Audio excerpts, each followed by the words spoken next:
Most gardeners plant Echinacea, give it sun, give it water, give it good soil, and then spend an entire summer staring at a bunch of leaves wondering what went wrong. And here is the thing nobody tells you up front. Nothing went wrong. That plant is sitting underground, quietly building one of the most powerful root systems in the perennial world, and it is going to make you wait.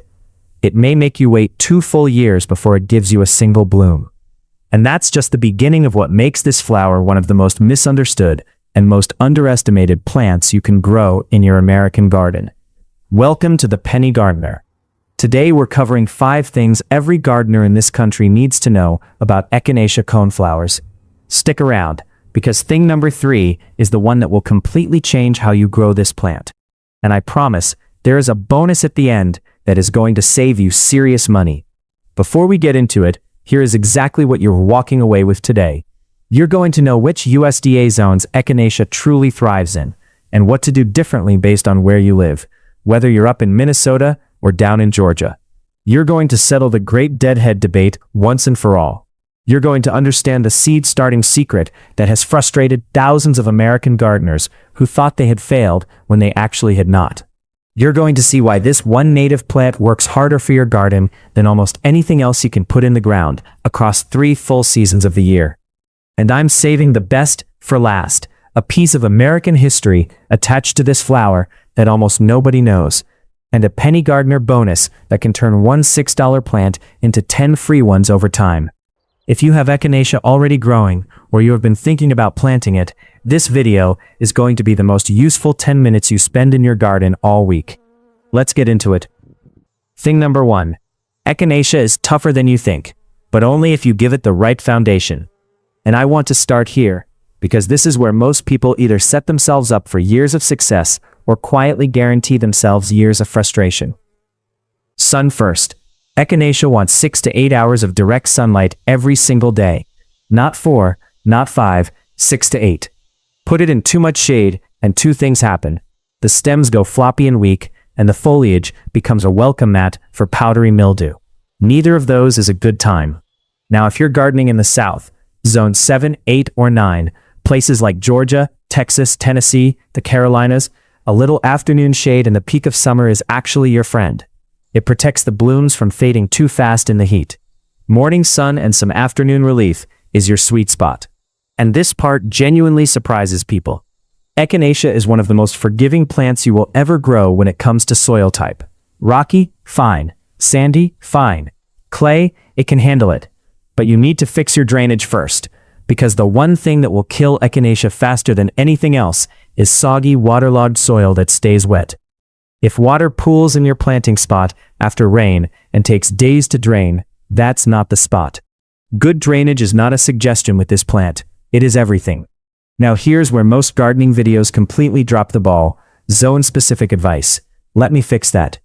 If you're in zones 3 or 4, Minnesota, Wisconsin, North Dakota, Maine, start with native Echinacea purpurea, the purple coneflower. It is the most cold-hardy of all the species. Give it a light layer of mulch around the crown in fall, and it will come back year after year. If you're in zones 5 or 6, Illinois, Ohio, Pennsylvania, Missouri, you're living in Echinacea's sweet spot. This is where it grows natively across the prairies and open woodlands of Central and Eastern America. Minimal care, maximum payoff. If you are in zones 7 or 8, Virginia, North Carolina, Tennessee, Texas, Georgia, your main jobs are afternoon shade in summer and keeping drainage tight. The plant can handle your heat, but it does not love sitting wet through a humid southern summer. And if you are in Zone 9, coastal areas, Florida, Louisiana, choose heat-tolerant cultivars and consider raised beds. Drainage here is truly non-negotiable. Space plants 18 to 24 inches apart in every zone. Echinacea grows 2 to 4 feet tall and nearly 2 feet wide. It needs room to breathe, and good airflow keeps disease away and keeps your garden looking intentional. That is thing number 1. Now let's talk about the one decision every Echinacea gardener wrestles with every fall, and it genuinely divides people. Should you deadhead your coneflowers, cut off the spent flower heads once the petals drop, or should you leave them standing through winter? Here's the case for deadheading. When you remove a spent bloom, You are telling the plant to redirect its energy away from seed production and back into making more flowers. More blooms, longer bloom season, a cleaner looking garden through summer and into fall. If you like a tidy, intentional garden, deadheading is your move. But here's the case for leaving them. And honestly, at the Penny Gardener, this one wins for me personally. When you leave those seed heads standing, you turn your garden into a wildlife resource that runs on autopilot from October through February. American goldfinches depend on dried coneflower seeds as a primary food source through the coldest months of the year. A planting of just 6 to 8 echinacea plants will reliably pull goldfinch flocks to your yard all winter long. That is a free bird feeder that refills itself every year. And here's the part that genuinely got me. According to North Carolina State Extension, native bees actually nest inside the hollow stems of coneflowers over winter. If you cut everything down in October, you are removing their habitat. Leave 12 to 24 inches of stem standing, and you are supporting the pollinators that will come back to work your garden next spring. And the Penny Gardener math on this: if you let those seed heads stand, the plant self-seeds freely. Where you had one plant, next spring you will find 3, 4, 5 volunteer plants growing around it, completely free. On a budget, that is not a debate. That is a decision. My honest take: deadhead your newer hybrid varieties to keep them performing at their best, but your straight native purpurea, leave it. Let it feed the birds, shelter the bees, and multiply your garden for free. Now I need something from you right now. Drop in the comments, Team Deadhead or Team Leave It. And while you are down there, tell me what USDA zone you are gardening in. I want to see where the Penny Gardener family is planted across this country. Alright, we are halfway through. I promised you the thing that trips up even experienced gardeners. Thing number 3 is it. Do not go anywhere. Here is something I want you to actually sit with for a second.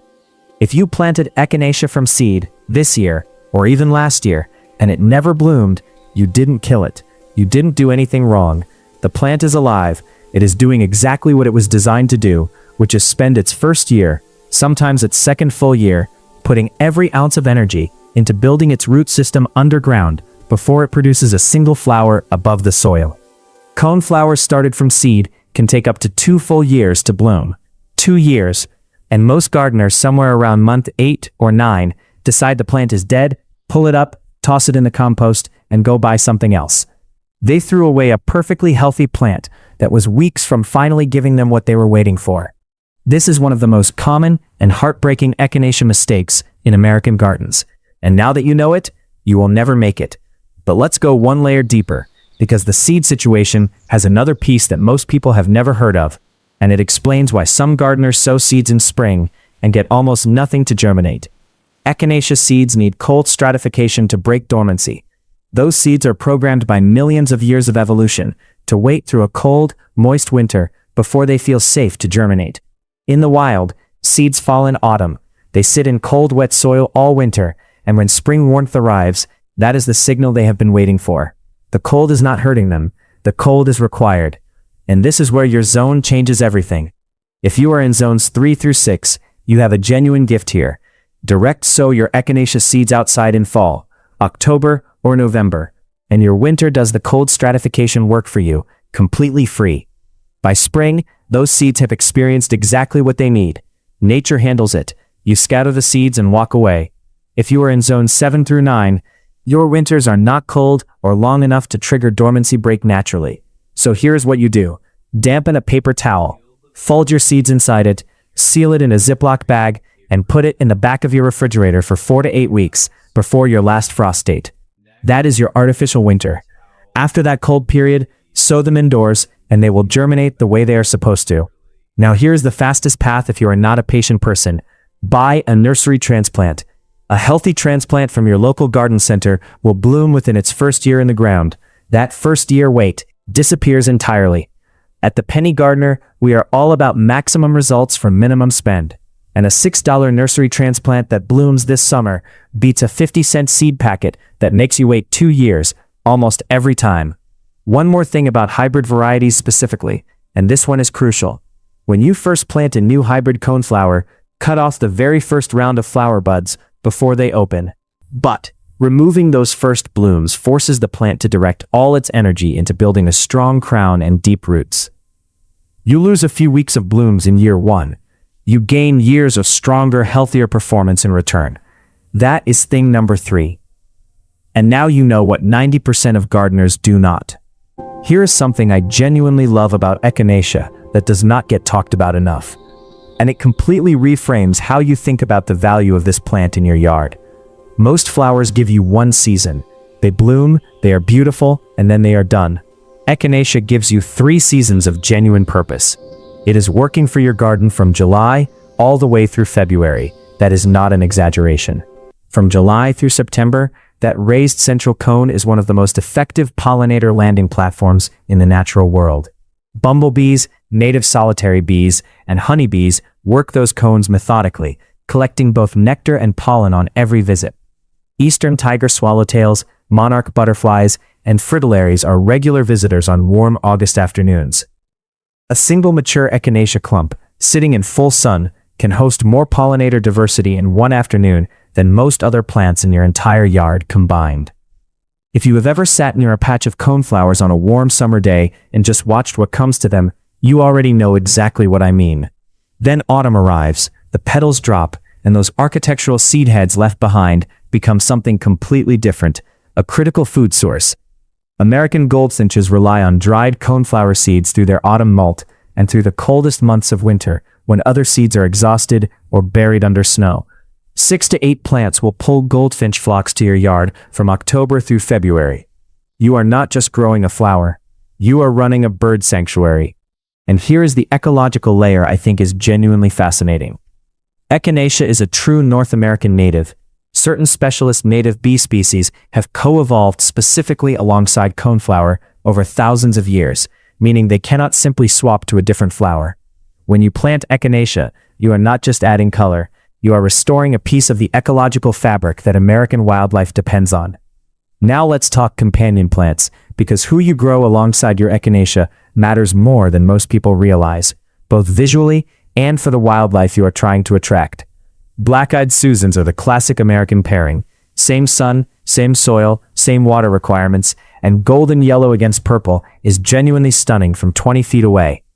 Bee balm works beautifully in zones 3 through 9, and it doubles your butterfly traffic because it blooms in the same window and draws the same visitors. Salvia blooms slightly before Echinacea, which means it bridges your garden from late spring into the coneflower's summer run. Your pollinators never hit a gap in their food supply from May all the way through September. Ornamental grasses give you winter structure alongside those standing seed heads, creating that beautiful prairie aesthetic that is showing up in more American front yards every single year. And lavender is a natural drought-tolerant pairing in zones 5 through 9 that keeps the whole bed fragrant through the hottest months of summer. That is a garden working hard for you across 3 full seasons. Thing number 5. And this is not a growing tip. This is a story. And after this, every time you walk past your Echinacea, you are going to see it differently. Picture this. It is the early 1800s. Meriwether Lewis and William Clark are pushing west on one of the most ambitious expeditions in American history. They stop at a Mandan village in what is now North Dakota, and the people there introduce them to a plant that tribes across the plains, the Lakota, the Kiowa, the Cheyenne, the Pawnee, had been using for centuries. A plant used to treat wounds, infections, sore throats, pain, and coughs. Meriwether Lewis collected the roots and sent them back to Washington, back to the man who funded and authorized the entire expedition, back to Thomas Jefferson. That plant was Echinacea, the same coneflower you can pick up at your local nursery for $6. The explorers sent it because they believed it was scientifically and economically significant enough for the President of the United States to know about. A plant in your garden today was once sent to Thomas Jefferson. Let that sit with you. The history runs even deeper. Archaeological evidence of Echinacea used by indigenous peoples dates back to the 1600s. The Lakota used it as pain medicine. The Kiowa and Cheyenne used it for sore throats. Traditional uses included applying it to insect bites, burns, and wounds, chewing the roots for tooth and throat infections, and using it internally for stomach cramps and snake bites. This was not a casual plant. This was medicine, passed down through generations for hundreds of years. And today, it is in the cold and flu aisle of every pharmacy in America. There are entire supplement brands built around this one plant. That is a journey, From the plains of North Dakota to a presidential desk to a drugstore shelf in your town, that almost no other garden plant can match. Now here is where I want to be honest with you, because honesty is what actually builds trust between us. The science on Echinacea as medicine is interesting, but it is also genuinely complicated. Most studies have not found strong evidence it will fix a cold you already have. But there is real evidence it may help prevent one, and it has documented antibacterial and antioxidant properties that researchers continue to study. And here's the thing about growing it yourself. If you grow it in your own garden, you know exactly what is in it. No fillers, no inconsistent manufacturing, none of the contamination concerns that independent testing labs have actually found in some commercial supplements sold in stores. If you want to use it medicinally, talk to your doctor first, especially if you are pregnant or managing any chronic health conditions. But, as a garden plant with a legacy that runs from indigenous American medicine to a presidential correspondence to your backyard, nothing quite touches it. That is thing number 5. Here's the bonus I promised you, and this one is pure math. You go to your local nursery, you find an Echinacea purpurea magnus, the classic award-winning purple coneflower, stunning, hardy in zones 3 through 9. You pay $6, you plant it, you love it. 3 years later, that plant has grown into a full clump. You can dig it up in spring or fall, separate the individual crowns, and replant them. One plant becomes 4, for free. That original $6 plant is now $24 worth of coneflowers. 3 years after that, you divide again. 4 becomes 16, nearly $100 worth of Echinacea from one single $6 investment, and nothing but your own time and a garden fork. That is the penny gardener way, and it works across almost the entire Echinacea family. A few varieties worth knowing by name because people search for these specifically, and all of them respond beautifully to division. Cheyenne Spirit blooms in orange, yellow, white, and magenta, all on the same plant. It is spectacular, and grows in zones 4 through 9. Powwow White has long, strong stems that make gorgeous cut flowers, thriving in zones 3 through 8. Fragrant Angel is one of the rare varieties that actually smells sweet up close. Most coneflowers have almost no fragrance at all, so this one surprises people every single time. And Baja Burgundy is a deep red purple that performs beautifully in southern gardens across zones 4 through 9. Any of these can be divided, multiplied, and spread across your beds over time. Start with 1. Be patient. Divide it. Build your garden from a single investment and watch it grow. That is the penny gardener way, and Echinacea might be the single best plant in the perennial world to do it with. So here's where we land today. Your Echinacea is not dead. It is building roots and it needs time. You know how to handle it in your specific zone, whether you're in Zone 3 in Minnesota or Zone 9 on the Gulf Coast. You know both sides of the deadhead debate and which choice fits your goals and your budget. You know how to cold stratify seeds based on your winters and the fastest path to blooms if patience is not your strong suit. You know this plant is actively serving your garden and local wildlife across 3 full seasons, from the first July blooms through the last February goldfinch visit. And you know that a flower you can buy for $6 today was once important enough to send directly to Thomas Jefferson. You are not just a gardener anymore. You are an informed one. Drop a comment, Team Deadhead or Team Leave It, and tell me your zone. I read every single one, and these conversations are genuinely the best part of this channel. If this video saved your plant or taught you something new, a like takes 2 seconds and helps this channel reach more penny gardeners who need exactly this. The next video is right here. Companion plants that make your Echinacea explode with pollinators from spring through fall. Do not miss it. I will see you in the next one.